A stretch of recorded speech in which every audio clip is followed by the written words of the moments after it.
Very good morning, very very good morning. तो हम लोग कॉम्प्लेक्स नंबर में अब थोड़ा और आगे बढ़ते हैं। आज हम पढ़ेंगे दूरी, बिंदु पथ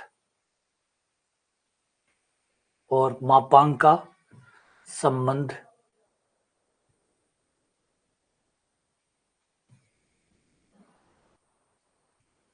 तो शुरू करते हैं सबसे पहले दूरी से।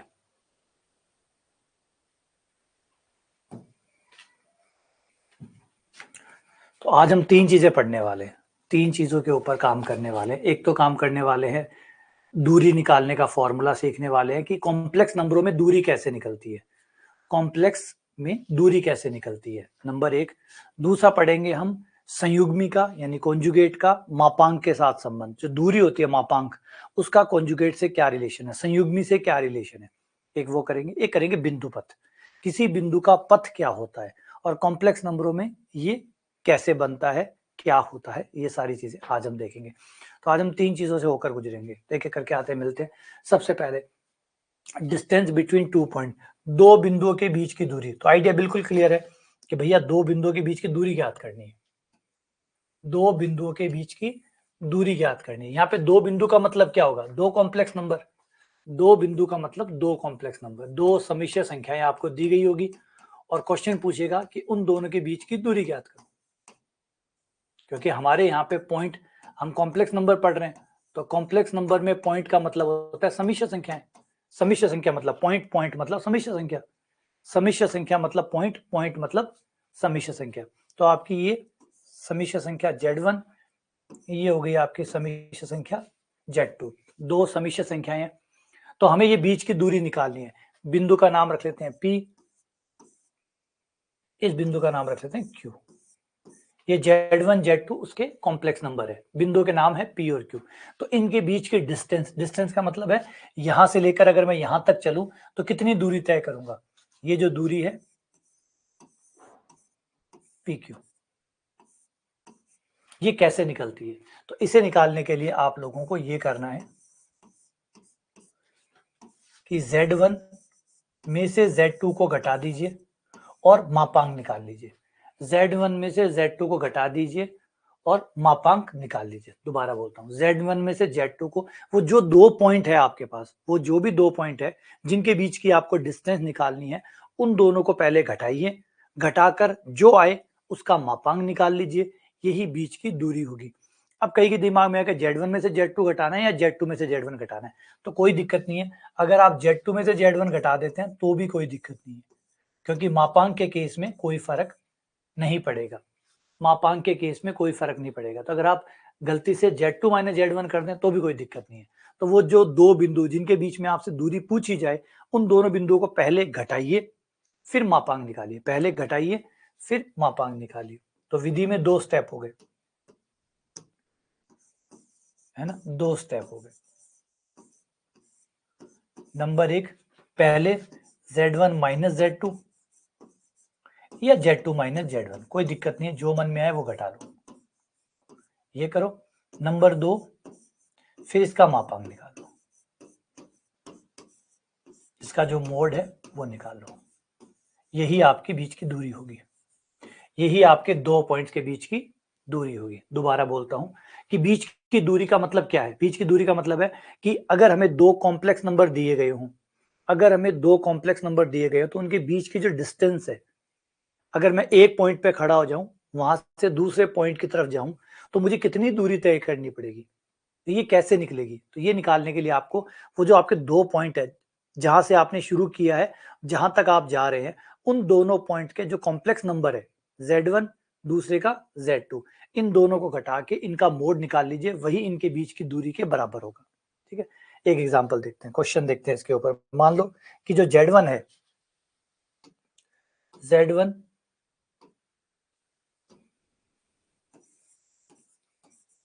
Z1 बराबर है 3 + 4 आइटा और हमारा जो Z2 है वो बराबर है 4 + 3 आइटा, और हमें इन दोनों के बीच की डिस्टेंस निकालनी है, हमें इन दोनों के बीच की डिस्टेंस निकालनी है। तो सबसे पहले क्या बताया था, पहले इन दोनों को घटाना है, पहले इन दोनों को घटाना है, तो Z1 माइनस Z2, Z1 में से Z2 घटा लो, Z2 में से Z1 घटा लो, कोई दिक्कत नहीं। तो आपका Z1 है हमारा 3 + 4 आइटा,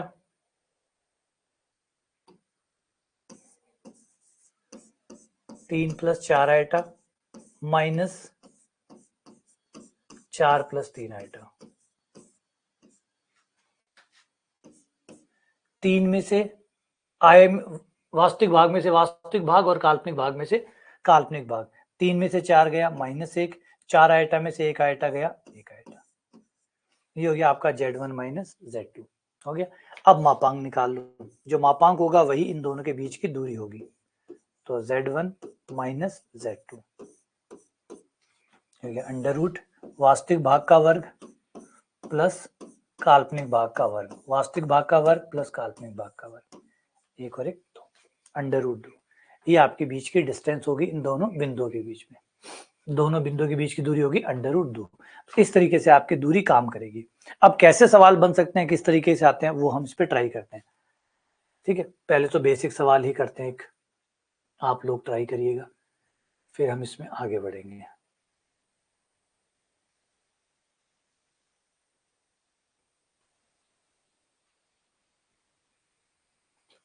ये सवाल लो, बिंदु -1 माइनस आइटा तथा 2 + 3 आइटा को मिलाने वाले रेखाखंड की लंबाई बताइए। ये जो 2 पॉइंट आपको दिए गए, इन 2 पॉइंट्स को मिलाने से जो रेखाखंड बनेगा, जो लाइन सेगमेंट बनेगा, ये पॉइंट P हो गया, ये पॉइंट Q हो गया, ये 2 पॉइंट जहां कहीं भी है, इन दोनों को जब आप मिलाएंगे तो जो रेखाखंड बनेगा उसकी लंबाई कितनी है।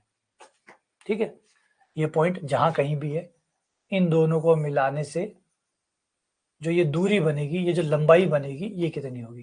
तो दूरी बोल दो चाहे लंबाई बोल दो, बात तो एक ही है,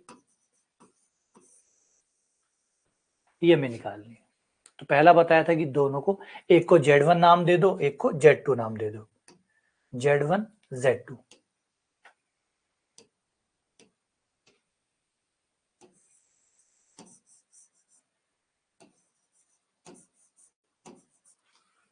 Z1 माइनस Z2,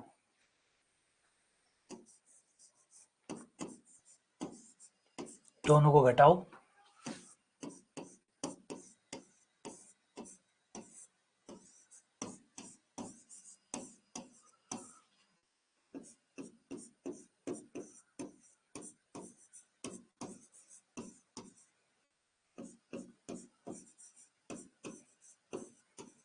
ये घटा दिया, वास्तविक में से वास्तविक, काल्पनिक में से काल्पनिक।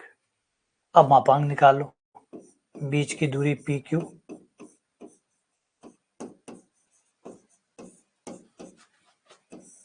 अंडर रूट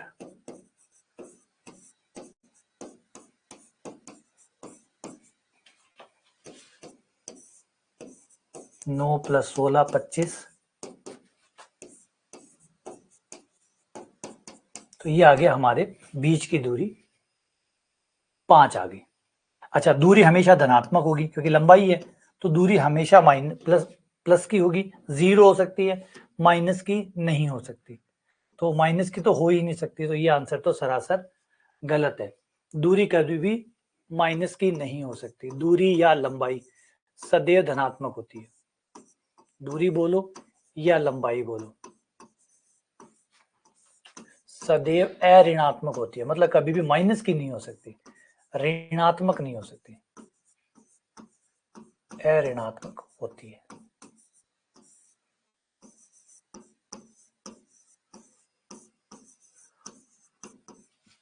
ठीक है ना। और दूरी 0 कब होगी, सेम पॉइंट के बीच में दूरी निकालोगे तो ही दूरी 0 होगी। अगर मान लीजिए Z1 और Z2 है, उनके बीच में हमने डिस्टेंस निकाली और डिस्टेंस 0 आ गई, उनके बीच की दूरी 0 है, तो ऐसा कब होगा, ऐसा केवल तभी होगा जब Z1 और Z2 दोनों बराबर होंगे। ऑब्वियसली बात है, बीच की दूरी 0 कब होती है, जब दोनों बराबर हो, जब दोनों बराबर होंगे तो ही तो बीच की दूरी 0 होगी। अगर दोनों बिंदुओं में थोड़ा भी गैप है, थोड़े भी अलग अलग है, तो बीच की दूरी कुछ तो आएगी, कम आए ज्यादा आए वो अलग बात है, लेकिन आएगी तो सही। तो दूरी 0 कब होगी, अगर आपने Z1 माइनस Z2 को घटाकर मोड निकाला, मतलब दूरी निकाली और वो 0 आ गई, ऐसा केवल तब होगा जब Z1 और Z2 सेम पॉइंट होंगे, सेम पॉइंट होंगे, है ना। तो दो कॉम्प्लेक्स नंबर सेम है या नहीं है, तो उसका पता करने का ये भी एक तरीका है कि दो कॉम्प्लेक्स नंबरों के बीच की दूरी निकालिए, अगर वो 0 आ रही है मतलब दोनों पॉइंट सेम है, क्योंकि दो पॉइंट अगर अलग अलग होते हैं तो बीच की दूरी 0 कभी भी नहीं आती। ठीक है, तो चलो वापस से आते हैं, रेखाखंड की लंबाई निकालने का ये फॉर्मूला हो गया। अब ये है कि जो दूरी, क्या सवाल ऐसे आएंगे? नहीं, सवाल ऐसे नहीं आएंगे, सवाल इस तरीके से नहीं आएंगे, ये तो दूरी निकालने का तरीका हो गया। अब इस चीज को वो अलग अलग तरीके से पूछेगा। दूरी निकालने का फॉर्मूला आपको दे दिया, अब इस दूरी निकालने वाले फॉर्मूले को अलग अलग फॉर्मेट में यूज करेगा। जैसे ये सवाल देखो, ये दे दिया। अभी सवाल में क्या किया कि कहा है कि Z1 Z2 Z3 ये जो तीन बिंदु है ये एक त्रिभुज बनाते हैं, बताओ वो त्रिभुज कौन सा है? ये तीन बिंदु Z1 Z2 Z3 एक त्रिभुज बनाते हैं, तो बताओ वो त्रिभुज कौन सा है? समबाहु त्रिभुज है, समद्विबाहु त्रिभुज है, समकोण त्रिभुज है, या इनमें से कोई नहीं है? तो इस तरीके से दूरी को वो अलग तरीके से सवाल में यूज करवाएगा। फॉर्मूला दूरी का ही लगेगा, फॉर्मूला दूरी का ही लगेगा, लेकिन दूरी का कंसेप्ट को यूज करते हुए, दूरी का जो विचार है उसको यूज करते हुए समबाहु, समकोण, समद्विबाहु त्रिभुज या वर्ग, आयत, उस टाइप के सवाल बना के आपसे वो पूछेगा कि बताओ ये वर्ग है, बताओ ये आयत है। तो अब कैसे निकालोगे? ये तीन पॉइंट है आपके पास, है ना। Z1 Z2 एक शीर्ष के बीच की दूरी आ गई, Z2 Z3 Z1 Z3, इस तरीके से आप दूरियां निकाल लीजिए। अगर तीनों दूरियां बराबर आ गई, मतलब तीनों भुजाएं बराबर आ गई, दूरियां यहाँ पे कौन है? भुजाएं, क्योंकि Z1 Z2 Z3 क्या है? शीर्ष है, शीर्ष है तो शीर्ष के बीच की दूरी भुजा की लंबाई होगी, तो भुजाओं की लंबाइयां निकाल लीजिए। अगर भुजाओं की लंबाइयां, तीनों लंबाइयां बराबर है तो समबाहु त्रिभुज है, दो बराबर है एक अलग है समद्विबाहु है। और फिर अगर पाइथागोरस प्रमेय लग रही है, सबसे बड़ी भुजा के वर्ग पर शेष दो भुजाओं के वर्गों के योग के बराबर आ रहा है तो समकोण त्रिभुज है। और तीनों ही काम नहीं करते हैं, इसका मतलब इनमें से कोई नहीं। तो इस तरीके से सवाल दूरी के सवाल को यूज करेगा, दूरी का जो फॉर्मूला है उसको सवाल के अंदर यूज करेगा।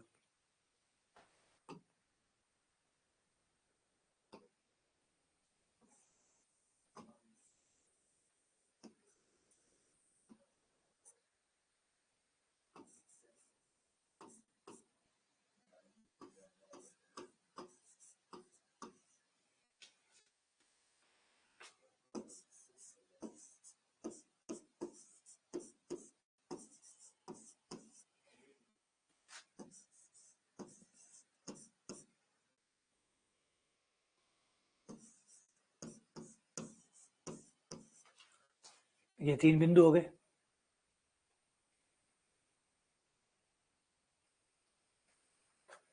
ये हो गया आपका ए पॉइंट। अगर इन पॉइंटों के नाम रख लें तो इस पॉइंट को आप ए कह सकते हैं, इसे बी कह दो, इसे सी कह दो। तो बीच की दूरी ए बी निकालेंगे, अगर हम बीच की दूरी ए बी निकालेंगे तो हमें क्या करना होगा? Z1 माइनस Z2 का मोड निकालना होगा, Z1 माइनस Z2 का मोड निकालना होगा। ठीक है, तो अब सीधा, अब हम वो नहीं करेंगे कि पहले घटा रहे हैं फिर मोड निकाल रहे हैं, एक साथ ही एक के अंदर ही निकालते जाएंगे। Z1 की जगह Z1 का मान रख दो, Z1 का मान है 1 प्लस 2 आइटा, माइनस Z2 का मान रख दो 2 plus 3 iota,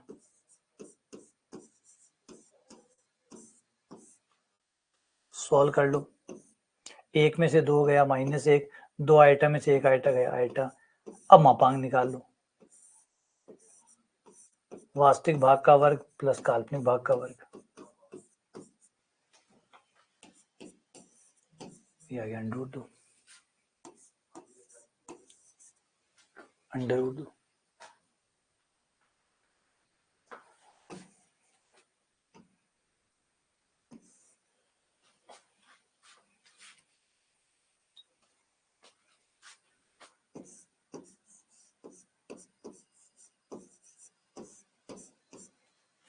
Z1 minus Z3 ये है हमारी AC भुजा।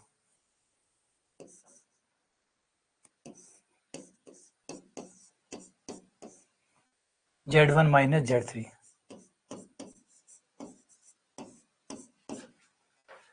Z1 माइनस Z3, Z1 का मान रख दो, Z1 का मान है 1 प्लस 2 आइटा, 3 प्लस 4 आइटा,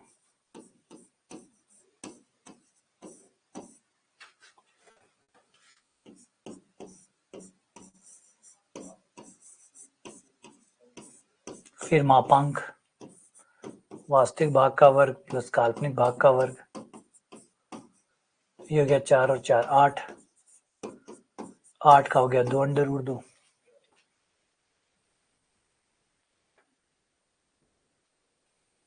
ठीक है, AC आ गई। अब तीसरी भुजा निकालो, तीसरी भुजा है हमारी BC, BC निकालो।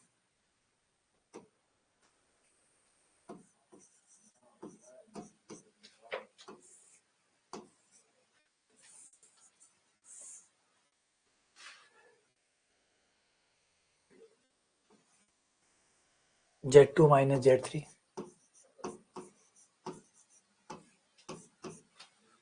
Z2 minus Z3। तो अगर हम ये लोग रखें, ये है 2 plus 3 iota, 3 plus 4 iota, 2 plus 3 iota, 3 plus 4 iota,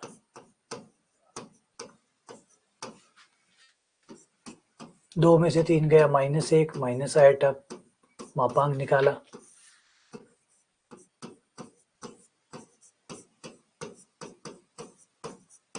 ये आ गया अंडर रूट 2।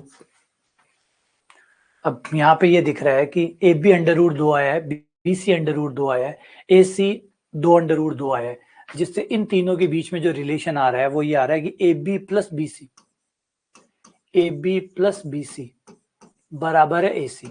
दो भुजाओं का योग तीसरी भुजा के बराबर है, दो भुजाओं का योग तीसरी भुजा के बराबर है। इसका मतलब है त्रिभुज तो नहीं है, त्रिभुज तो नहीं है, क्योंकि त्रिभुज में हमेशा तीसरी भुजा छोटी होती है। तो ये त्रिभुज तो नहीं है, क्योंकि त्रिभुज, त्रिभुज की जो असमीका है उसको पूरा करता है। दो भुजाओं का जोड़ हमेशा तीसरी भुजा से बड़ा होता है, बड़ा, बराबर नहीं होता। ये तो एक रेखा में है, AB प्लस BC बराबर 1 आया, इसका मतलब ये एक रेखा में है। तो इनमें से कोई नहीं, नन ऑफ दीज। ठीक है, क्लियर है ये बात? तो ये त्रिभुज नहीं है। याद रखिए, त्रिभुज में हमेशा दो भुजाओं का योग तीसरी भुजा के बराबर होता है, दो भुजाओं का योग तीसरी भुजा के संरेख होते हैं तो बराबर होता है, वरना दो भुजाओं का योग तीसरी भुजा से बड़ा होता है अगर त्रिभुज बनता है। तो त्रिभुज में दो भुजाओं का योग हमेशा तीसरी भुजा से बड़ा होता है। अब आप यहाँ पे देख सकते हो, अगर त्रिभुज बनता है, अगर त्रिभुज बनता है और त्रिभुज के मैं किसी भी एक शीर्ष से दूसरे शीर्ष पे जाता हूं, तो सीधा जाऊंगा तो छोटा पड़ेगा, घूम के जाऊंगा तो लंबा पड़ेगा। ऑब्वियसली बात है, दो भुजाओं का जोड़ तीसरी भुजा से बड़ा होगा क्योंकि त्रिभुज है। हाँ, अगर आप एक रेखा में है तो, रेखा में है तो दो भुजाओं का योग तीसरी भुजा के बराबर होगा। अगर आप रेखा में हैं तो आप A से B गए, B से C गए या डायरेक्ट AC गए, बराबर होगा। अगर एक सरल रेखा में होंगे तो दो भुजाओं का जोड़ A से B प्लस B से C बराबर होगा A से, तो सरल रेखा में होगा। ठीक है।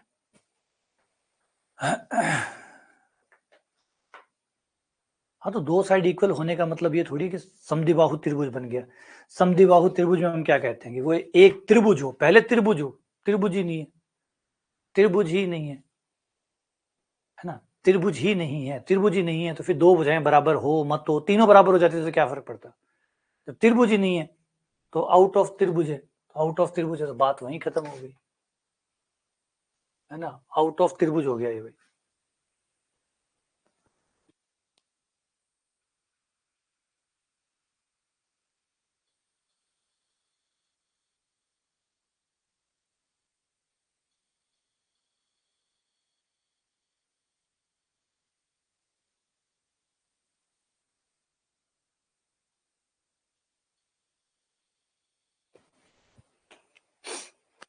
ठीक है, बढ़ जाए आगे। अगला सवाल, आगे बढ़ते हैं।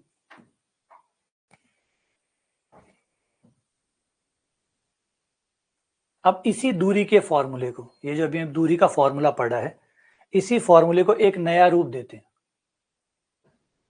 और 2D ज्योमेट्री से जोड़ देते हैं इसको, 2D ज्योमेट्री के साथ संबंध बना देते हैं। ठीक है, इसकी 2D ज्योमेट्री के साथ रिलेशन बनाते हैं, 2D ज्योमेट्री के साथ।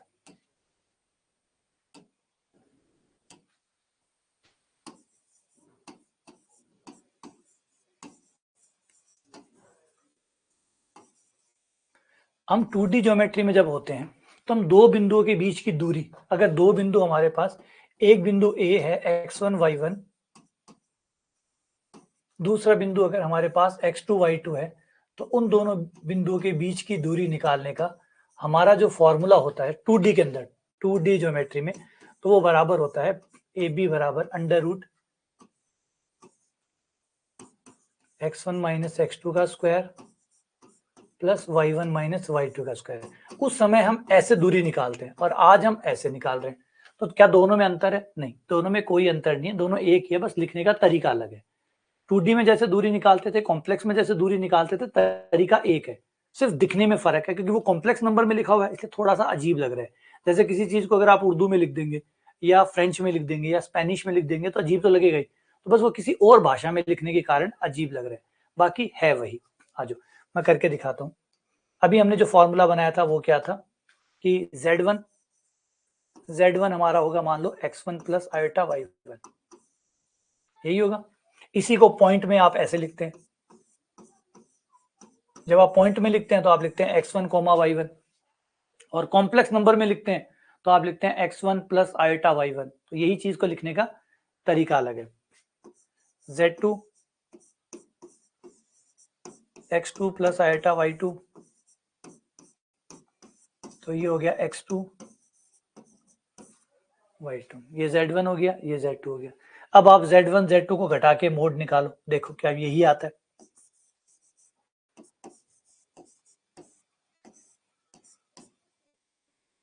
तो z1 का मान x1 plus iota y1, z2 का मान x2 plus iota y2,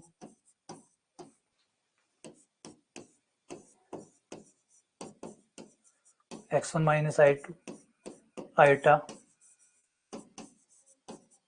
y1 minus y2 under root, अब वास्तविक भाग का वर्ग प्लस काल्पनिक भाग का वर्ग, ये देखो ये वही फॉर्मूला है। तो यानी इन दोनों फॉर्मूलों में कोई अंतर नहीं है, इन दोनों फॉर्मूलों में कोई अंतर नहीं है। तो आप जब z1 माइनस z2 का मापांक लिखते हैं तो ये वही फॉर्मूला होता है जो पहले आपने बिंदुओं के लिए यूज किया था, बस लिखने का तरीका अलग है। वो तो होना ही है क्योंकि आप कॉम्प्लेक्स नंबरों में लिख रहे हैं तो वहां थोड़ा अलग दिखेगा ही, थोड़ा सा दिखने का अंतर है, बाकी वही चीज जो आप 2D में करते थे वही चीज आप यहाँ कर रहे हैं, सेम टू सेम, बस लिखने का तरीका कॉम्प्लेक्स है इसलिए कॉम्प्लेक्स नंबरों में आप लिख रहे हैं, तो थोड़ा सा दिखने में भिन्नता आ रही है। ठीक है, चलो अगले कंसेप्ट की तरफ बढ़ते हैं जो कि बहुत जरूरी कंसेप्ट है, ये बहुत बहुत इंपॉर्टेंट है, जिसका नाम है relation between conjugate and modulus. Conjugate और मॉडुलस में क्या संबंध होता है? कॉन्जुगेट मतलब संयुग्मी, कॉन्जुगेट मतलब संयुग्मी। जो संयुग्मी होता है जेड का संयुग्मी, इसमें और जो मॉडुलस है मोड जेड, इनमें क्या संबंध होता है? जेड के संयुग्मी और मोड जेड, इनमें क्या संबंध होता है? तो इनमें संबंध ये होता है कि जब भी आप किसी कॉम्प्लेक्स नंबर को उसके संयुग्मी से गुणा करते हैं, जब भी आप किसी कॉम्प्लेक्स नंबर को उसके संयुग्मी से गुणा करते हैं, z इंटू जेड का संयुग्मी करते हैं, तो वो z के मापांक के स्क्वायर के बराबर होता है, z के मापांक के स्क्वायर के बराबर होता है। तो हम प्रूफ भी कर लेंगे इसको ताकि याद भी रह जाए। ये बहुत महत्वपूर्ण है, बहुत बहुत इंपॉर्टेंट फॉर्मूला है अभी। और क्या है इसकी इंपॉर्टेंस अभी बात करते हैं, पहले एक बार इसको प्रूफ कर लेते हैं फिर इसकी इंपॉर्टेंस की बात करते हैं। तो पहले मैं लेफ्ट हैंड साइड को सॉल्व करता हूँ, दिखाता हूँ कि राइट हैंड साइड आता है या नहीं आता है। तो आप कोई कॉम्प्लेक्स नंबर ले लो, कोई भी कॉम्प्लेक्स नंबर ले लिया, माना z बराबर x प्लस आईटा वाई ले लिया, तो z का संयुग्मी क्या हो जाएगा, कॉन्जुगेट होगा, इसका आईटा का चिन्ह बदल जाएगा, आईटा का चिन्ह बदल जाएगा तो वो हो गया x माइनस आईटा वाई, हो गया। अब इस तरफ अगर मैं z और z के संयुग्मी को गुणा कर दूं तो गुणा करने पर ही आ जाएगा मेरा x प्लस आईटा वाई, ये हो गया मेरा x माइनस आईटा वाई, ये हो गया a square minus B square, a square minus B square, ये एक्स स्क्वायर, आयटा का स्क्वायर हो गया माइनस एक, माइनस माइनस प्लस, ये हो गया x square plus Y square, आ गया।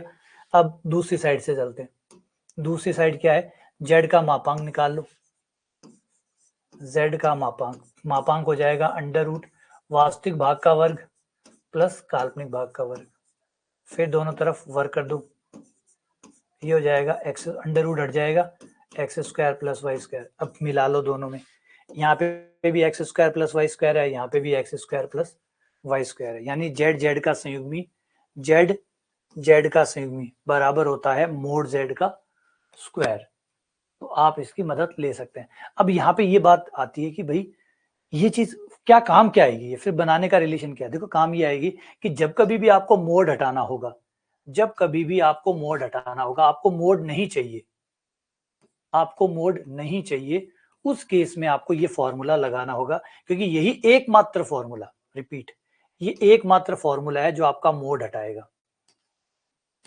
आपको मोड नहीं चाहिए, मोड हटवाने हो तो मोड हटाने का ये एकमात्र तरीका है, इसके अलावा कोई तरीका नहीं है जब आप मोड हटा सकें, वरना मोड निकालना ही पड़ेगा। अगर मोड लगे पड़े हैं तो एक तरीका तो है कि आप मोड निकालिए, दूसरा तरीका आप मोड को हटा दीजिए। तो मोड अगर निकालना है तो फिर निकाल लेंगे आप लोग, लेकिन कई सवाल ऐसे होंगे जहां पे मोड निकालना नहीं होता बल्कि मोड को हटवाना होता है, तो जब हटवाना होता है तो फिर आप ये तरीका अपनाते हैं कि जो अंदर है आपके, इसके अंदर, उसको उसके संयुग्मी से गुणा कर देते हैं तो वो उसके बराबर होता है। तो ये चीज इस तरीके से लिखकर हम मोड से मुक्ति पा जाते हैं, और ये सवालों के लिए महत्वपूर्ण होता है। कई सवाल है जिसमें ये चीज काम करती है, अभी आएंगे सवाल है, क्योंकि हमसे हर तरीके का सवाल पूछेगा, पूछने वाला हर तरीके से सवाल को पूछेगा, किसी में मोड पूछेगा, किसी में मोड हटवाएगा। तो अगर मोड निकालना हो तो हमने सीख लिया, लेकिन मोड हटाना हो तो फिर ये काम में लो, मोड निकालना हो तो ये रहा फॉर्मूला, मोड हटाना हो तो क्या करें, तो ये काम आएगा। तो मोड निकालना हो तो पढ़ चुके, हटाना हो तो ये पढ़ रहे, ठीक है। एग्जाम्पल देता हूं एक, कैसे, अगर हमसे कोई क्वेश्चन पूछे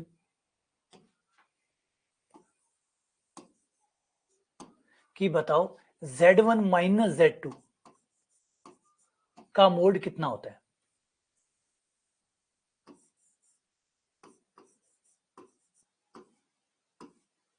तो हम कहेंगे बीच की दूरी होती है, बिल्कुल होता है।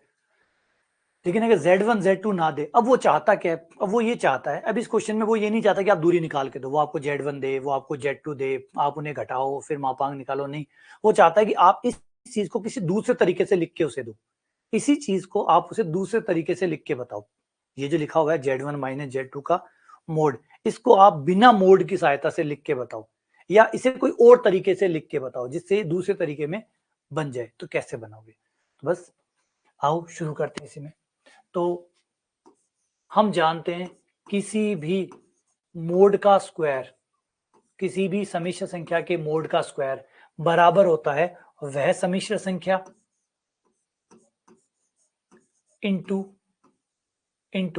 उस समिश्र संख्या का कॉन्जुगेट।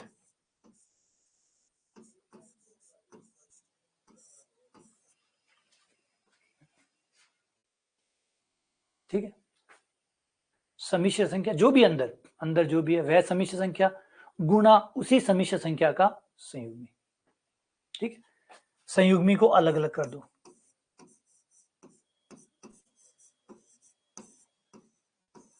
ये हो गया Z1 का संयुग्मी माइनस Z2 का संयुग्मी। संयुग्मी जो होता है उसको आप अलग अलग कर सकते हैं, अगर प्लस माइनस में है, गुणा में है, भाग में है, चारों में ही संयुग्मी को अलग अलग किया जा सकता है। नंबर एक, अगर दो समिश्र संख्याएं जुड़ रही है या घट रही है तो आप जोड़कर घटाकर संयुग्मी निकाल सकते हैं, या पहले संयुग्मी निकाल सकते हैं और फिर जोड़ या घटा सकते हैं। नंबर 2, ये गुणा के लिए भी लागू है। अगर दो समिश्र संख्याओं की पहले गुणा करो, बाद में संयुग्मी लो, या फिर पहले संयुग्मी ले लो और फिर गुणा कर लो, तो ऐसा किया जा सकता है। नंबर 3, दो समिश्र संख्याओं Z1 Z2 को पहले आप भाग दे रहे हैं, भाग देके जो आ रहा है उसका संयुग्मी कर रहे हैं। चाहे तो आप दोनों का संयुग्मी पहले निकाल लें और फिर भाग दे दें, ये बराबर होगा। तो संयुग्मी के केस में आप बाद में भी कर सकते हैं, पहले जोड़ बाकी कर लो फिर संयुग्मी निकाल लो, या पहले संयुग्मी निकाल लो फिर जोड़ बाकी कर लो, तो कोई दिक्कत नहीं, ऐसा किया जा सकता है। तो ये रूल मैंने यहाँ पे काम में ले लिया। अब मैं ब्रैकेट को खोलूंगा, एक एक बंदा बाहर आएगा गुणा होने के लिए। Z1 के संयुग्मी से गुणा हो जाएगा, प्लस Z1 Z2 के संयुग्मी से गुणा हो जाएगा, ये इससे गुणा हो गया, माइनस माइनस प्लस Z2 के संयुग्मी से गुणा हो गया। अब Z1 के संयुग्मी से गुणा हो रहा है, Z1 के संयुग्मी से गुणा हो रहा है, तो इसे हम कहते हैं Z1 के मापांक का स्क्वायर। यही होता है जब कोई भी समिश्र संख्या अपने मापांक से गुणा होती है, अपने संयुग्मी से गुणा होती है, तो उसके मापांक का स्क्वायर हो जाता है। ऐसे इसको देखो, तो ये भी होगी,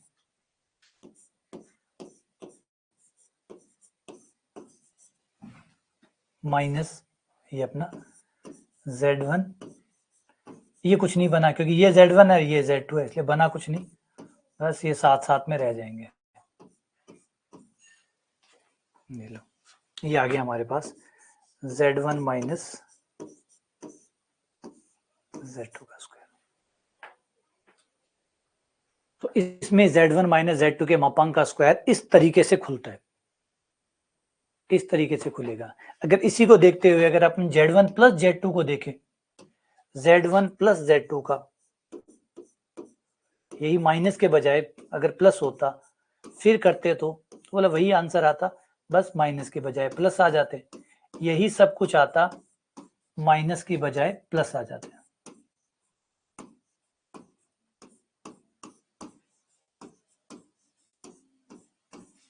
ये सब कुछ प्लस में आता। तो Z1 माइनस Z2 के संयुग्मी को कैसे खोलते हैं, Z1 प्लस Z2 के संयुग्मी को इस तरीके से। अब अगर अपन दोनों को जोड़ दें, दोनों समीकरण को जोड़ दें, 1 और 2 को जोड़ने पर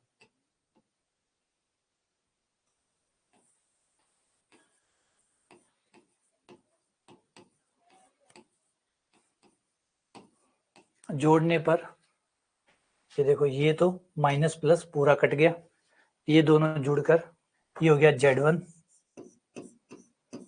प्लस Z2 के मोड का स्क्वायर, Z1 माइनस Z2 के मोड का स्क्वायर। Z1 का मोड का स्क्वायर, Z1 का मोड का स्क्वायर 2 बार आ गया, 2 Z1 के मोड का स्क्वायर प्लस 2 ही Z2 के मोड का स्क्वायर। ये आपका आंसर होगा। ये एक फॉर्मूला और बन गया आपके पास कि Z1 प्लस Z2 के मोड का square plus Z1 minus Z2 के मोड का स्क्वायर बराबर होता है Z1 Z2 के मोड के स्क्वायर के जोड़ का दुगना। ब्रैकेट में 2 कॉमन ले लो, तो दोनों के मोड के वर्गों के योग के दुगने के बराबर होता है।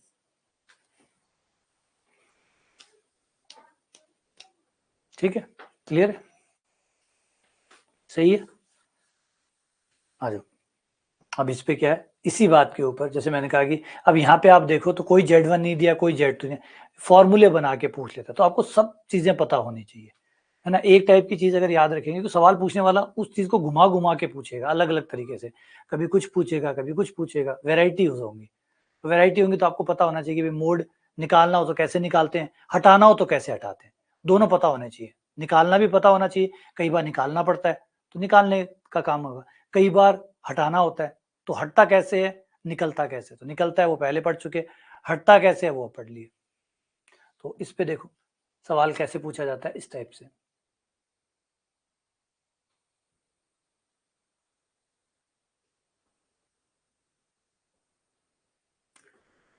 जैसे Z1 Z2 कोई दो समिश्र संख्याएं हैं, ये परीक्षा में आया हुआ है पहले। Z1 प्लस Z2 के मोड का square plus Z1 minus Z2 के मोड का स्क्वायर का जोड़ किसके बराबर होगा।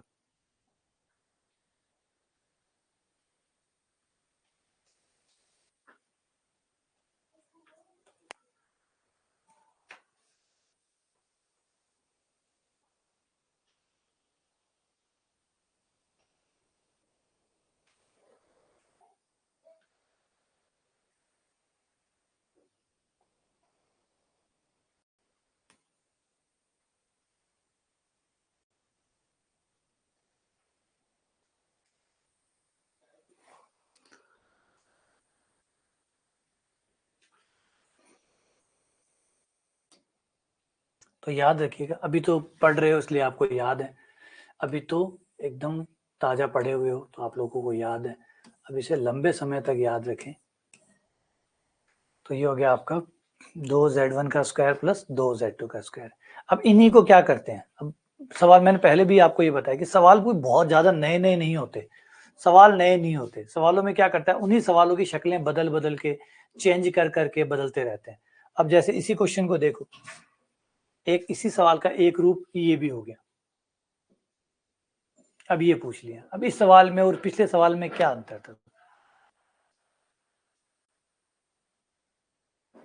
अब अगर गौर करो तो इस सवाल में और पिछले सवाल में क्या अंतर है, बोले कोई अंतर नहीं है, बस खाली हल्का सा अदला बदली करके क्वेश्चन बना दिया, थोड़ा सा अदला बदली करके क्वेश्चन बना दिया। बस यही आपको समझना होगा कि क्वेश्चन कोई बहुत नए नए नहीं होते, वही टाइप के क्वेश्चन है, उन्हीं टाइप के क्वेश्चनों को अलग अलग तरीके से पूछने की आदत है कि भैया ऐसे पूछ लो, इस सवाल को थोड़ा सा घुमा के ऐसे पूछ लो, या थोड़ा सा ऐसे घुमा के ऐसे पूछ लो। बस ये जो घुमाव है ना, ये डाले जाते हैं पेपर में, घुमाव ज्यादा डाले जाते हैं। अब ये फॉर्मूला है, अब एक बार देख के लगता है वो ये क्या आ गया, ये तो पढ़ा ही नहीं हमने।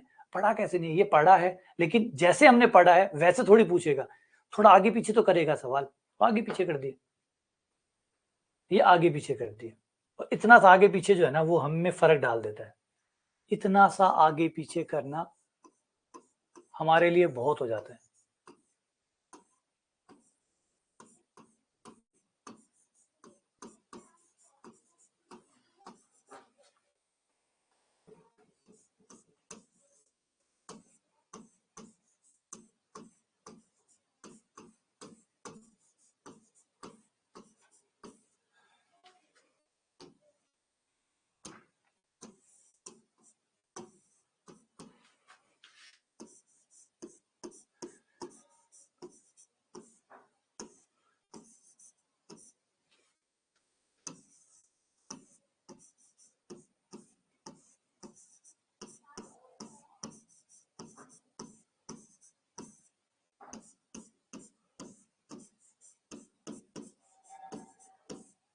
ये उधर चल गया माइनस का, तो माइनस,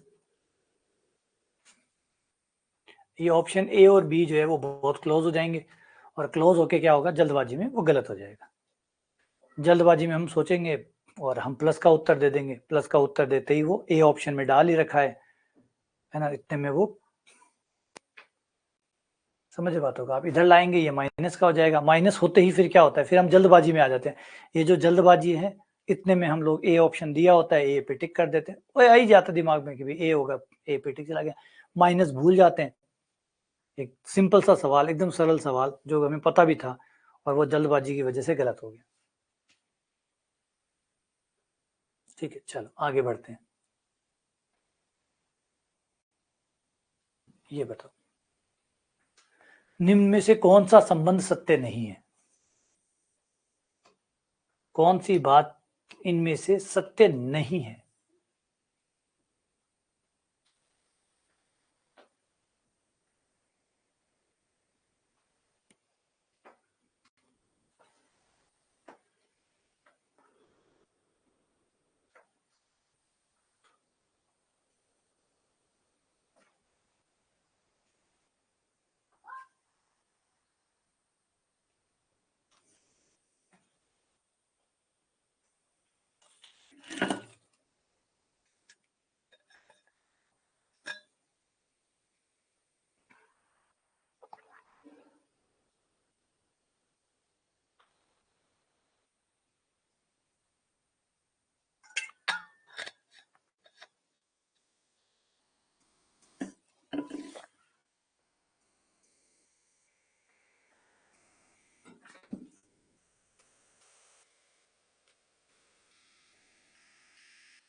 तो पहली बात, ये बात सही है, ये सही है।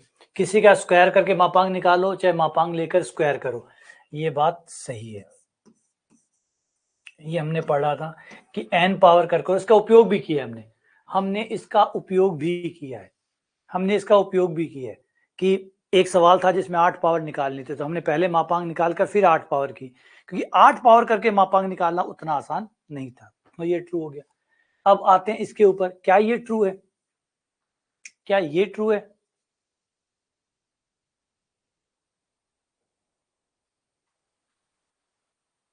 क्या कहते हो, ये सही है या गलत है? जवाब है बिल्कुल सही है। बोले क्यों सही है? क्योंकि z का मापांक और z के संयुग्मी का मापांक बराबर होता है। होता है नहीं होता? बोला हाँ होता है। तो जब z और z के संयुग्मी का मापांक बराबर होता है तो मैं z के संयुग्मी की जगह z का मापांक भी रख सकता हूं। ये रखते तो ये तो बात एक ही बन गई, a और b एक ही बन गया, a और b एक ही बन गया, तो ये भी ट्रू हो गया।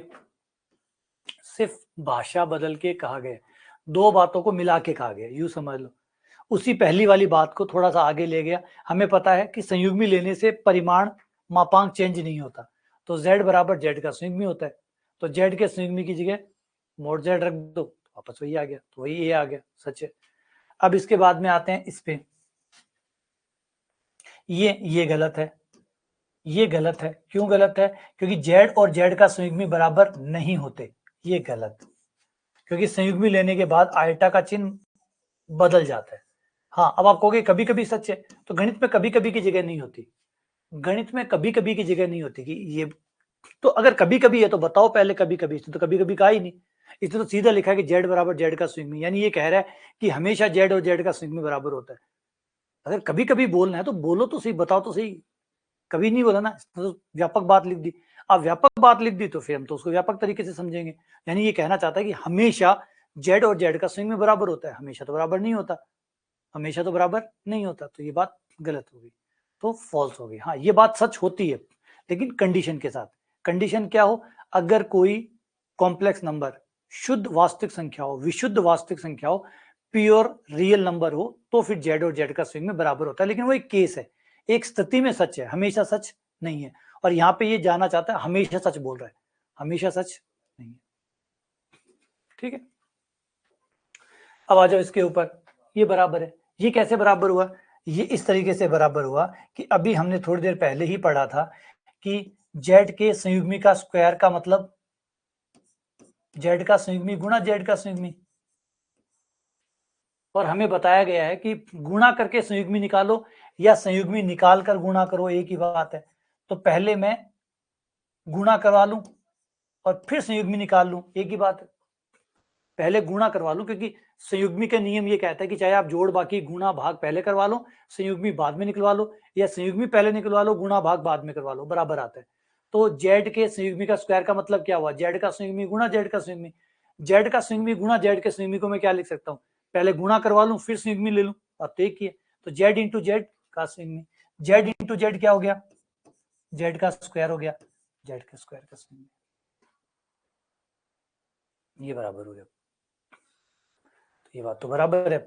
संयुग्मी लेकर स्क्वायर करो या स्क्वायर लेकर संयुग्मी करो, बात एक है, क्योंकि तो गुणा का नियम ही तो है, और गुणा में संयुग्मी जुड़ा हो चाहे जोड़ हो चाहे बाकी हो, वो काम करता है। जोड़ हो चाहे गुणा हो चाहे बाकी हो, वो काम करता है। तो ये तीन सत्य हो गए और ये चौथा गलत हो गया। ठीक है, चलो आगे आते हैं बिंदु पथ के ऊपर।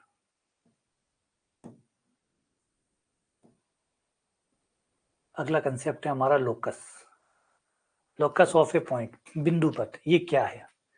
बिंदु पथ नाम से ही है हिंदी में, बिंदु पथ किसी बिंदु के द्वारा चला गया पथ या किसी बिंदु द्वारा तय किया गया पथ, तय किया गया रास्ता बिंदु पथ कहलाता है। एक बिंदु आपको दिया गया होगा, उस पे शर्तें दी गई होगी कि उसको ऐसे चलना है, ऐसे चलना है, ऐसे चलना है।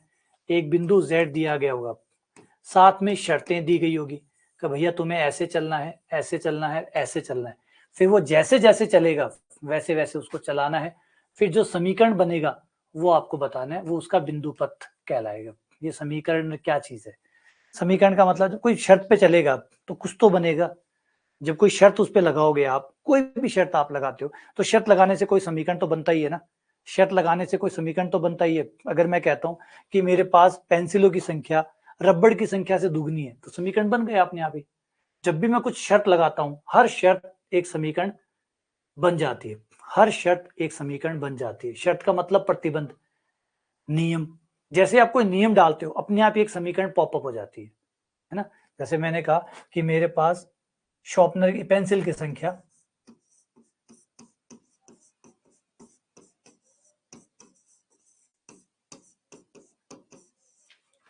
दुगनी है रबड़ की संख्या से,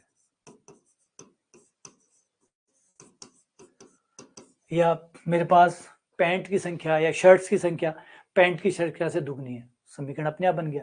अब पेंसिल को मैं मान लो, मेरे पास जो पेंसिल है उनकी संख्या y है, जो मेरे पास रबड़ है वो x है, तो y बराबर 2x बन गया। तो समीकरण अपने आप बाहर निकल आते हैं। बस आप तो सिर्फ शर्त को पूरा करो, शर्त को पूरा करते ही समीकरण खुद ब खुद बाहर आ जाती है। तो यही इंपॉर्टेंट चीज है। गणित में ऐसा ही होता है, जब भी आप कोई शर्त पढ़ते हैं, उस शर्त को लिखते हैं, लिखते ही वो एक समीकरण रूप ले लेते हैं। बस यहाँ पे भी यही है, एक बिंदु दिया गया होगा, उस पर कोई शर्त लगाई जाएगी, ये रहा मान लो बिंदु, और बिंदु को कहा भी है तुम्हें ऐसे घूमना है, ऐसे चलना है, इस तरीके से चलना है। ये बिंदु Z है, इस पे कोई शर्त लगा दो कि एक टांग पे चलना है, ठीक है, एक टांग पे चलना है, यूं चलना है, ऐसे चलना है। या फिर वर्त की कंडीशन ले लेता हूँ। वर्त के केस में बड़ा सिंपल होती है शर्त कि भैया तुम्हें एक बिंदु है जिसको केंद्र कहते हैं, इससे तुम्हारी जो दूरी है वो हमेशा फिक्स रहनी चाहिए, ना कभी कम होनी चाहिए, ना कभी ज्यादा होनी चाहिए। केंद्र को मैंने ए नाम दे दिया, केंद्र ए हो गया। तो ये जो केंद्र है, बिंदु को शर्त लगा दी कि वे बिंदु तुम्हें ऐसे चलना है कि एक बिंदु है जिसको केंद्र कहा गया है, उससे तुम्हारी दूरी ना तो आर से कभी ज्यादा होनी चाहिए, ना कभी आर से कम होनी चाहिए। अब चलो, बस इस शर्त के अंतर्गत चलो, देखो क्या बनता है। तो इस शर्त के अंतर्गत जब वो चलेगा तो अपनी दूरी को ना तो वो बढ़ा सकता है, ना वो घटा सकता है। तो जब वो ना बढ़ा सकता है, ना घटा सकता है, तो वो जहां भी पहुंच जाएगा वहां पे उसकी दूरी तो हर बार आर ही रहनी है, हर बार आर ही रहनी है। तो अब इसकी क्या समीकरण बनेगी? अब इसकी क्या समीकरण बनेगी? बोले समीकरण बड़ी आराम से बनेगी। मैंने कहा ना, जब भी आप कोई शर्त लगाते हो वो समीकरण बनती ही बनती है, बन के रहेगी, जाएगी क्या? गणित है, समीकरण बिना तो काम ही कैसे होगा। तो समीकरण बन जाएगी। क्या बनी? देखो कि ये आपका एक पॉइंट, ये आपका दूसरा पॉइंट, दोनों के बीच की दूरी क्या रहेगी? हमेशा आर। तो ये रहा z माइनस ए, और ये मोड, ये बीच की दूरी होगी। दूरी किसके बराबर? आर के बराबर। ये लो, ये समीकरण बन गया, ये बिंदु पथ हो गया। तो अंततः समीकरण का रूप ले ही लेगी। शर्त जो भी वो देगा आपको, वो शर्त समीकरण का रूप ले लेगी। अब शर्त क्या थी? मैंने क्या शर्त लगाई थी कि एक बिंदु इस तरीके से चलता है कि उसकी एक स्थिर बिंदु से, जिसको आप केंद्र कह रहे हैं, उससे उसकी दूरी जो है वो हमेशा आर रहती है, ना कम होती है ना ज्यादा होती है। तो अब जैसे ये बात मैंने कही, ये समीकरण बनी कैसे? z माइनस ए, अभी दूरी को पढ़ा था। दूरी कैसे निकलती है? वो जो दोनों पॉइंट्स होते हैं, दोनों को घटाओ, उनका मोड निकालो। तो z और एक बिंदु z है और एक बिंदु a है। अगर a नाम नहीं देना चाहो, z0 नाम दे दो। अगर आपको a नाम से दिक्कत है तो आप कोई और नाम भी रख सकते हैं। मान लीजिए मैंने इसका नाम z0 रख दिया होता, तब भी बात ये होती है z और z0 के बीच की दूरी, ये दोनों को घटाया, मोड निकाला, बीच की दूरी आ गई। बीच की दूरी कितनी बता रहा हूं मैं? r। ये समीकरण बन गई। समीकरण बन गई मतलब बिंदु पथ बन गया। ये बिंदु का पथ ही तो था कि बिंदु को ऐसे ऐसे चलना है, तो बिंदु को वैसे वैसे चलाया, तो वो जो शर्त बनी, वो जो समीकरण बनी, वो बिंदु पथ कहलाती है। हाँ, अब अगर आप इसे एक्स वाई में बदलना चाहते हैं तो एक्स वाई में बदल सकते हैं। एक्स वाई में बदलना चाहते हैं तो एक्स वाई में बदल सकते हैं। कैसे? मान लो आपका जो केंद्र है वो मैं 0 0 ले लेता हूं आसानी के लिए। केंद्र 0 0 है और बिंदु जेड जो है वो तो एक्स कोमा वाई है ही। दोनों को घटा दो, दोनों को घटाने पर क्या आएगा? z तो आ गया x plus iota Y, minus ये आ गया 0 प्लस 0 आइटा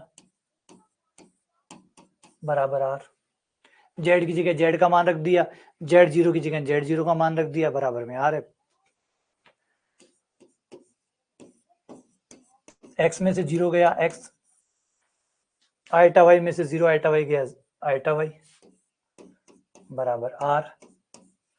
अब इस दूरी, इसका मापांक निकालना है। मापांक होता है अंडर रूट वास्तविक भाग का वर्ग प्लस काल्पनिक भाग का वर्ग बराबर में क्या है r। वर्ग कर दो, वर्ग करने पर आ गया एक्स स्क्वायर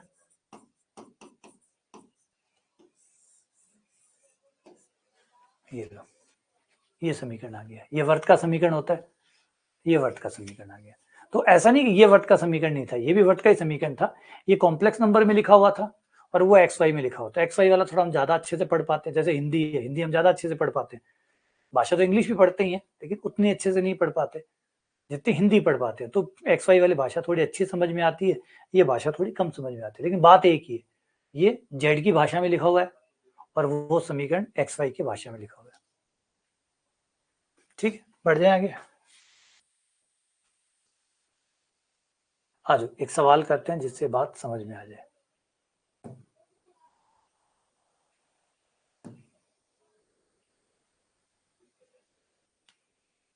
चलो ये लो,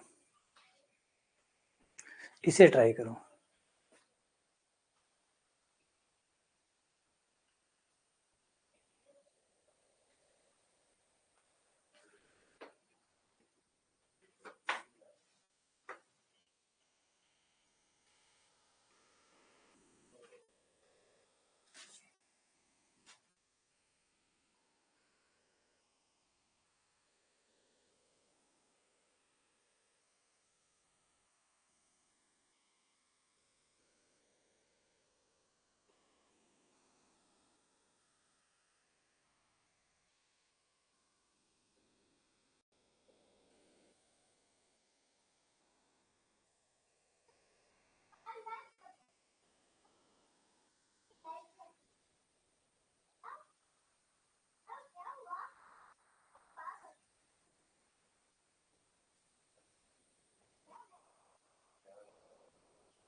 z-5 का मान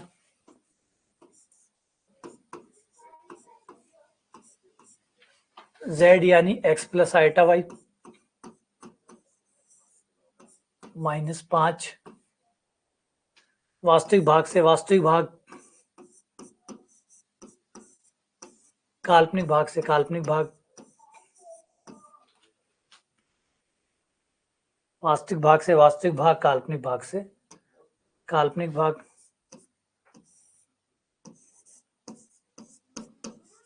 वास्तविक भाग का वर्ग प्लस काल्पनिक भाग का वर्ग। ये हमारा आंसर आ गया।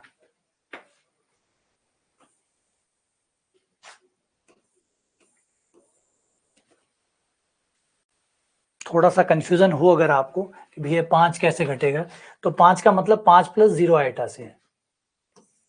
5 का मतलब 5 प्लस 0 आइटा से है। तो x में से 5 घट गया, y में से 0 घट गया और फिर मापांक निकाल लिया आपने। तो x -5 का स्क्वायर प्लस वाई स्क्वायर।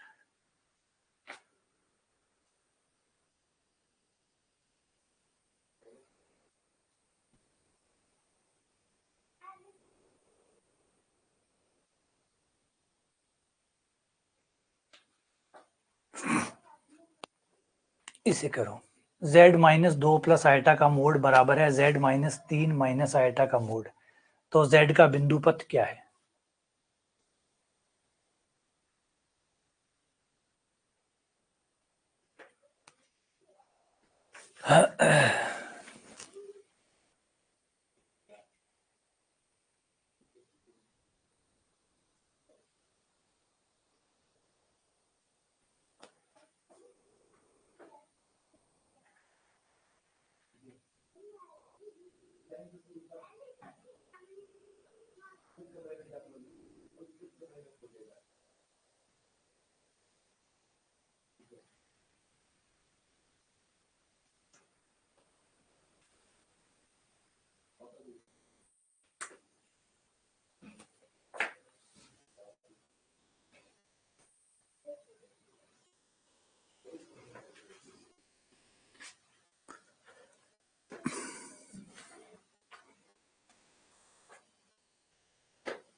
अच्छा रिवीजन नहीं हो रहा, छोड़ दो रिवीजन, बंद कर दो, नहीं हो रहा तो आराम करो, रेस्ट करो, नहीं हो रहा तो फिर परेशान क्यों हो,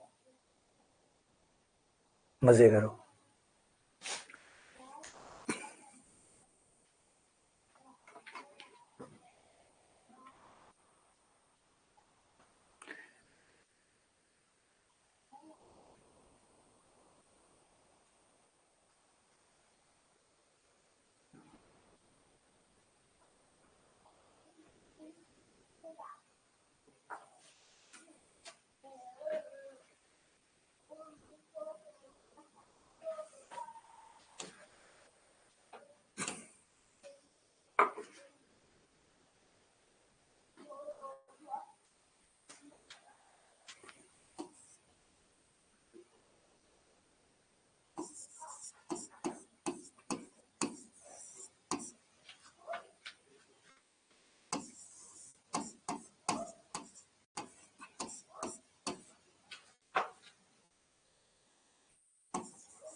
x माइनस 2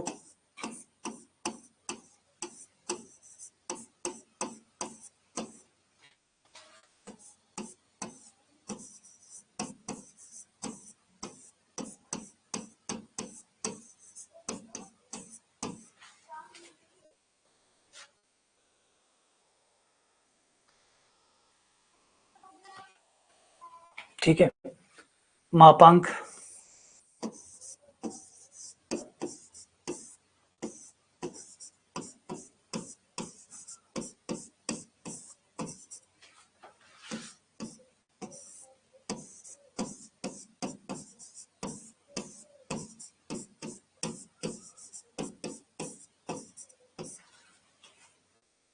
वर्क करने पर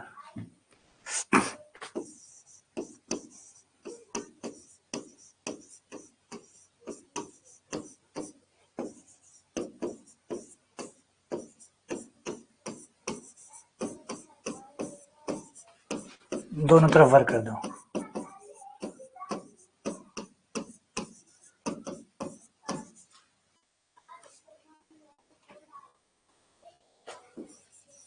x square plus 4 minus 4x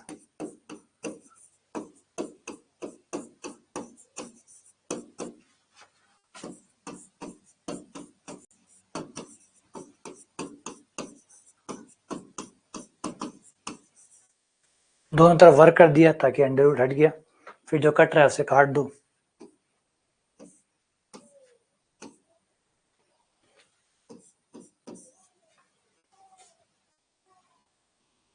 छः एक्स प्लस 4x, एक्स को एक तरफ कर लो,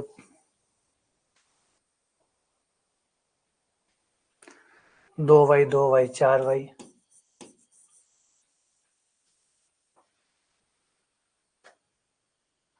4 और 1 5, 10 minus 5, 2x plus 4y minus 5।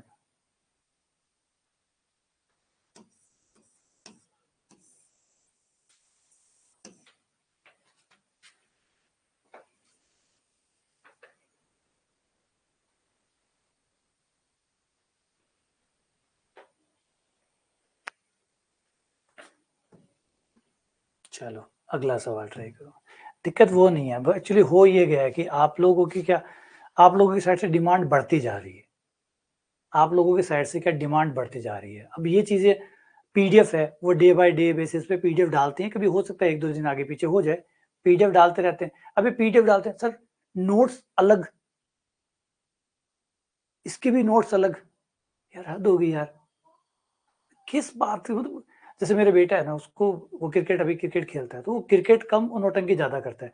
पापा मुझे एसएस का बैट दिलाओ, मुझे एसजी का बैट दिलाओ, जैसे क्रिकेट खेलना है बैट ढूंढने, तो सेम वही कहानी है, वो खेलना नहीं चाहता, वो खेलने पे मेहनत नहीं करना चाहता, तो खेलने की मेहनत को डाइवर्ट करके वो सामान पे ले आया।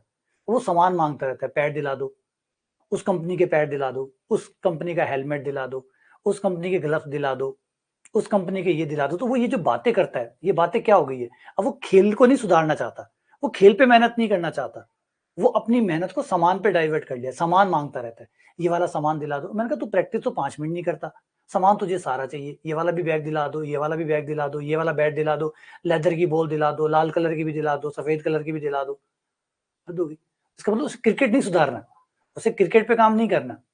तो यही हम लोगों में भी प्रॉब्लम हो गई, हम लोगों को गणित नहीं सुधारनी है, हम लोगों को खूब सारी पीडीएफ दिला दो, इस नोट्स की पीडीएफ दिला दो, इसकी अलग से पीडीएफ दिला दो, ये जो क्वेश्चन है, ये जो बिना सॉल्व किए हुए हैं, इसकी पीडीएफ दिला दो, जो सॉल्यूशन करवाए हैं उसकी अलग से पीडीएफ दिलवा दो, फिर 4-5 पीडीएफ को मिला के मिक्स करके एक पीडीएफ बना दो, फिर थ्योरी की एक अलग पीडीएफ बना दो, फॉर्मूले की एक अलग पीडीएफ बना दो, इस शॉर्ट की एक अलग पीडीएफ बना दो। क्या हम पीडीएफ बनाते रहे? तो पढ़ना तुम्हें नहीं है, परेशान हमें करते हो। परेशान पढ़ना नहीं है आपको, आपको परेशान करना है।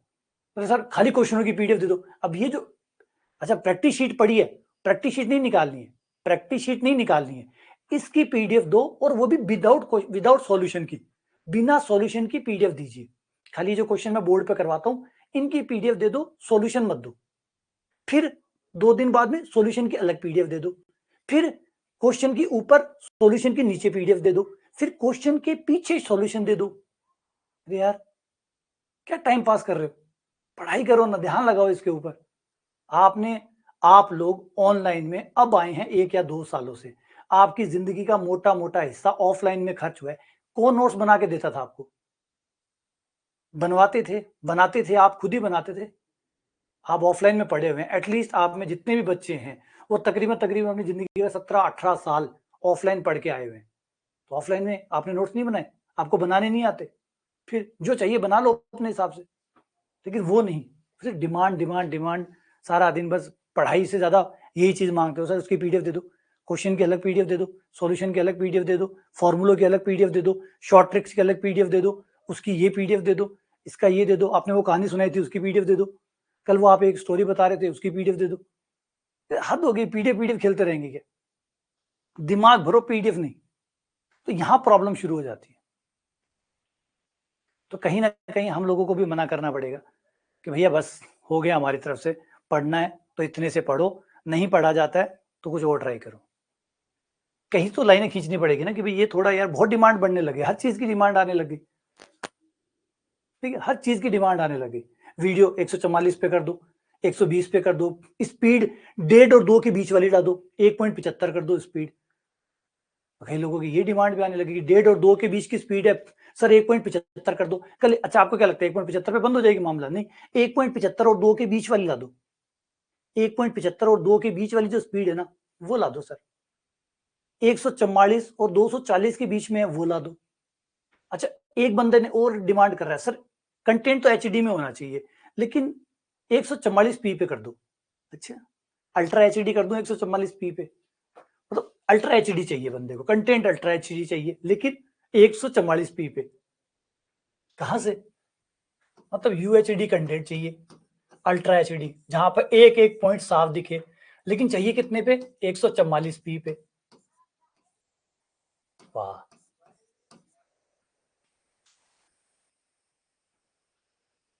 सही है, यूएचडी चाहिए 144p पे। अब 175 मुझे समझ में 150 और 2 के बीच में, इनमें इन्हें 1.75 चाहिए क्योंकि ये इनके लिए परफेक्ट है। अब 1.75 दे दो, 1.75 देते कहेंगे सर ये थोड़ा फास्ट हो रहा है, थोड़ा स्लो हो रहा है, 1.80 कर दो उसको।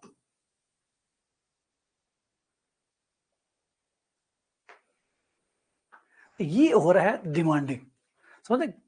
पढ़ाई कम हो रही है, डिमांडें ज्यादा हो रही है, कुछ भी मांग लो।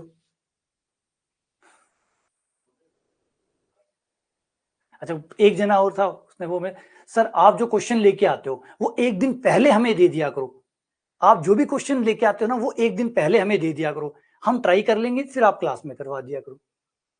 मतलब थ्योरी मैंने यहाँ पे थ्योरी भी करवाता हूँ, फिर उसके साथ सवाल करवाता हूँ। कुछ भी मांग रहे हो यार, हर चीज चल रही है।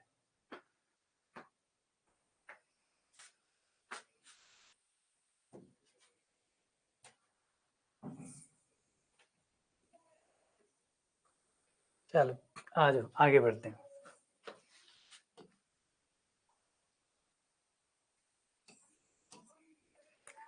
अच्छा, ये दोनों भाग में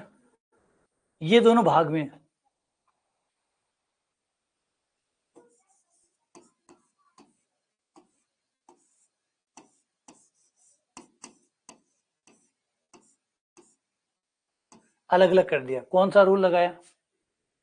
क्योंकि हम जानते हैं कि Z1 और Z2 दो समिश्र संख्याओं का भाग देकर मापांक निकालो या मापांक निकालकर भाग दो।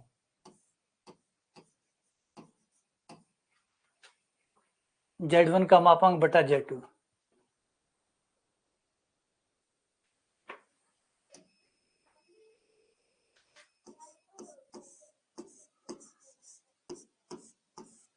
वज्र गुणा कर दो।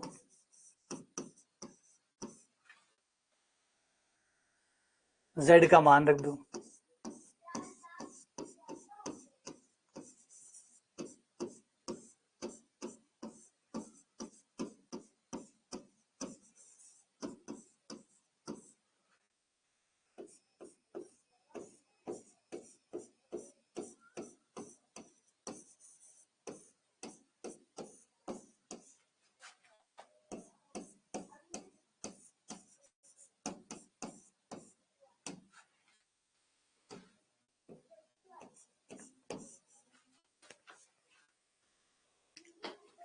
ठीक है, ये आ गया, अंडर रूट आ जाएगा।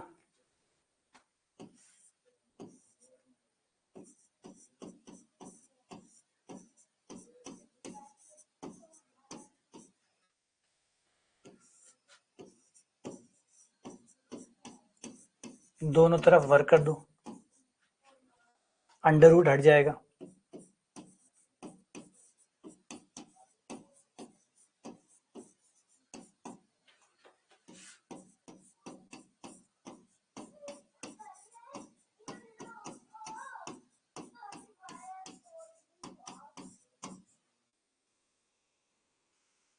स्क्वायर खोल दो दोनों तरफ।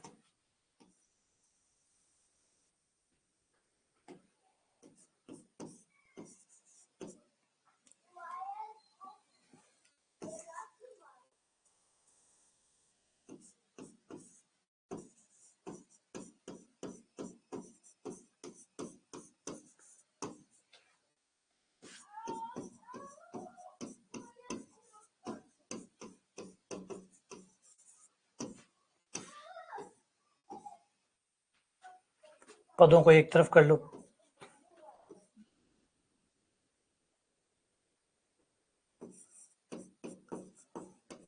दो एक्स माइनस दो वाई, दो का भाग देने पर समीकरण आ गया x माइनस वाई बराबर 0, जो कि एक सरल रेखा का समीकरण है।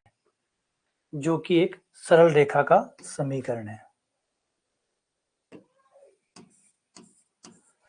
जो कि एक सरल रेखा का समीकरण है।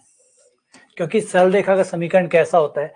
जब भी कोई सरल रेखा का समीकरण होता है वो इस रूप में होता है, ax plus b y plus c, उसमें x का पद होता है, y का पद होता है, अचर पद होता है, बस 3 पद होते हैं। तो इस टाइप का कोई भी समीकरण होता है तो वो सरल रेखा का होता है। तो ये समीकरण देखो सरल रेखा का है, ये x माइनस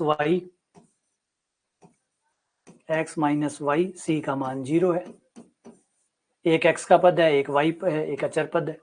तो इस टाइप का कोई भी समीकरण होता है तो सरल रेखा का समीकरण होता है। हाँ, नहीं बहुत जरूरी है, देखो इसको कोई बुरा मत मानिएगा, लेकिन कई बार क्या हो रहा है कि हम लोग शायद हमारा ध्यान डाइवर्ट हो रहा है। पीडीएफ बुरी चीज नहीं है, लेकिन एक लिमिट तक अगर आप डिमांड कर रहे हैं तो वो ठीक है। कहीं आपको ऐसा नहीं लग रहा कि कहीं ऐसा तो नहीं हो रहा कि हम हमारे नेचर के अंदर फंस गए हो, हमारी प्रकृति में फंस गए हो, और हम कोशिश कर रहे हैं कि पीडीएफ मिल जाए तो मुझे कम मेहनत करनी पड़े, पीडीएफ मिल जाए तो मुझे कम करना पड़े। तो ये कहीं हम ज्यादा तो नहीं जा रहे इस तरफ, ज्यादा तो नहीं झुक रहे। देखो सही मात्रा में हर चीज अच्छी है, सही मात्रा में हर चीज अच्छी होती है, ज्यादा मात्रा में हर चीज बुरी होती है, ये तो हमें बचपन से सिखाया गया है। कम मात्रा में हर चीज अच्छी होती है, ज्यादा मात्रा में हर चीज बुरी होती है। तो कहीं पीडीएफ ज्यादा मात्रा में तो नहीं जा रहे हम उस तरफ, ज्यादा तुम्हारा झुकाव तो नहीं हो रहा, ज्यादा उस पर डिपेंडेंट तो नहीं हो रहे हम हर तरीके से पीडीएफ पे डिपेंड हो रहे हैं, हर बात के लिए हमें पीडीएफ चाहिए, हर चीज के लिए एक लिमिट तक तो ठीक था कि भैया यहां तक सीमाएं हैं, हमें सीमाएं तय करनी पड़ेगी कि यहां तक की पीडीएफ ठीक है, इससे ज्यादा पीडीएफ अगर मैं बात कर रहा हूं तो मैं कहीं ना कहीं समय खराब करने की कोशिश कर रहा हूं, कहीं ना कहीं मैं गलत ट्रैप में जा रहा हूं। देखिए बैट, मैंने कहा जैसे मेरे बेटे को बैट चाहिए तो बैट चाहिए, सही बात है, एक बैट उसके वो पास होना चाहिए, लेकिन जब वो दूसरा बैट मांग रहा है, अब यहां गलत है। एक बैट होना चाहिए, लेकिन जब दूसरा बैट मांग रहा है, एसएस के बजाय एसजी का बैट मांग रहा है, अब यहां जाके फिर कहीं ना कहीं तो गड़बड़ है कि मामला खराब है। यहां तो उसकी कोई ना कोई, उसका जो ध्यान है वो गलत दिशा में जा रहा है। एक सही था, एक बैट सही था, एक बॉल सही थी, लेकिन दूसरा बैट इस बात को दर्शाता है कि वो गलत दिशा में जा रहा है। तो वही चीज आपको समझना होगा, ठीक है ना? तो लिमिट तक रहो, सही चीज है।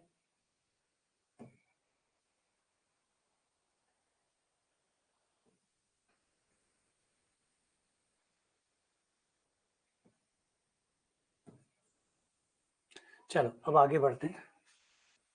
अच्छा ठीक है, चलिए बस इसी को यहाँ पे क्लास को विराम करते हैं, फिर कल और आगे पढ़ेंगे। हाँ बिल्कुल कर सकते हैं, डायरेक्ट भी कर सकते हैं।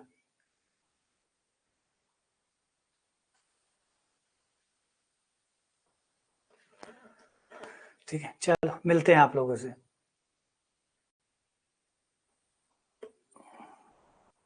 ठीक है।